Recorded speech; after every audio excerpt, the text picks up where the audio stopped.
Now is the most difficult time. Everybody wants Bitcoin to rally. Everyone's looking for the altcoin market to explode, and it simply isn't happening. The question though is why? And we're going to talk about a couple of things in this video that are ultimately stopping the market moving, but in the long term, we're still probably dialed in for a pretty big bull run. I've got three things for you that are bullish. One of them though, not so much. That's something you like the sound of. You want to stay up to date with everything going on in cryptocurrency? Well, smash that like button and don't forget to subscribe to the channel. With that being said, let's get into this video. So many of you that were part of my live stream or equally just stay up to date with content here on the channel know about the Bybit hack. $1.5 billion taken by some scammers that ultimately now haven't really done anything with it. They're trying to find ways of getting it off chain. 45 million they've burnt, 45 million's been frozen. So about $90 million so far that hasn't been got off chain. This is important, but not really what I want to talk about. Bybit is buying Ethereum as well as bridge loans from other companies. They are stacking their bags. Now you may say, well, obviously 2Bit, they're having to buy it because they've got to pay their customers. The reality here though is they must be bullish on what's coming. Their average buy price, 27.11, and the price looks like it's set to go up. Everybody now turning bullish on Ethereum. So this could be a good market indication as to what's coming. If Bybit are prepared to buy at a big amount, well, then they must know that something is coming. Equally, if this money can't be taken off chain, we'll leave $1.5 billion of Ethereum that simply can't come back. Now, some people may say, roll back the Ethereum chain. What a disaster that would be. It truly would therefore mean Ethereum is as centralized as it comes and ultimately would not be a good thing. You can see here, ultimately the core of this, the cyber attack led to the withdrawal of certain assets on the exchange. But as of right now, this isn't as worse as it sounds. Now, you know that I like to bring you factual information. I like to bring you the latest and greatest going on. And we did get this. We've been updating you on all the different states and putting their cryptocurrency laws. Montana just voted to reject their Bitcoin reserve. And I think this is the first one that's come through.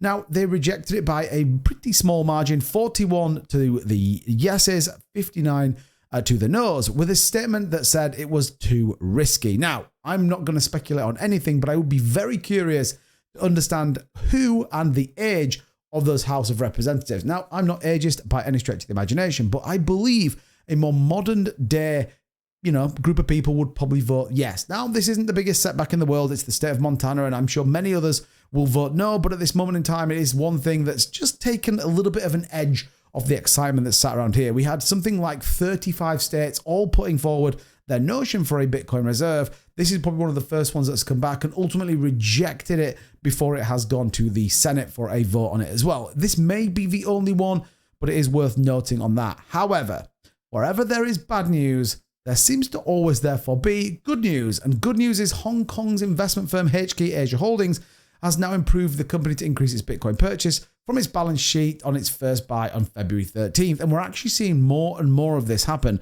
Metaplanet leading the way along with Michael Saylor's strategy, who allegedly is going to be buying more Bitcoin. We now start to see further involvement. Once people are kind of in, then they just simply want to stack their bags. HK Asia Holdings, Metaplanet, many others. These are going to be all key players that are getting in early to the space. So you may be thinking, all right, 2Bit, well, that's 2 out of 3. That's not the worst thing in the world. Where do we sit currently when it comes to the price of Bitcoin? Well, there's a very interesting pattern playing out when you look at this on a slightly higher timescale. Take a look here on the weekly chart. We obviously got this solid consolidation here that went on from early February 24 before the move back into the end of the year. We then saw that big rally up hitting around 95 to 96,000, and we've been consolidating in this range ever since then.